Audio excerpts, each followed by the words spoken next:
রবিবার ভোরবেলায় আয়োজিত হলো টাটা স্টিল কলকাতা ম্যারাথন। রাজ্যপাল সিভি আনন্দ বোস ম্যারাথনের উদ্বোধন করলেন। ম্যারাথনের উদ্বোধনের পর নেমে পড়লেন গাড়ি থেকে। অংশগ্রহণকারীদের উৎসাহ দিতে কয়েক কদম নিজেই দৌড়লেন রাজ্যপাল। ম্যারাথনকে কেন্দ্র করে Mayo road, new road, Queensway, lovers lane, Dufferin road, এজিসি Bose road সহ বেশ কিছু গুরুত্বপূর্ণ রাস্তা বন্ধ করে রেখেছে কলকাতা ট্রাফিক পুলিশ। কলকাতায় অনুষ্ঠিত হচ্ছে টাটা স্টিল ম্যারাথন প্রতিযোগিতা এবং এই ম্যারাথন প্রতিযোগিতার উদ্বোধন করেন রাজ্যপাল সিভি আনন্দ বোস। উদ্বোধন করার পর নিজেই গাড়ি থেকে নেমে পড়লেন।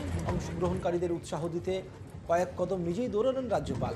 ম্যারাথনকে কেন্দ্র করে Mayo Road, new Road, Queens Road, Lovers lane, Dufferin road, এজিসি Bose road সহ বেশ কিছু গুরুত্বপূর্ণ রাস্তা বন্ধ করে রেখেছে কলকাতা ট্রাফিক পুলিশ।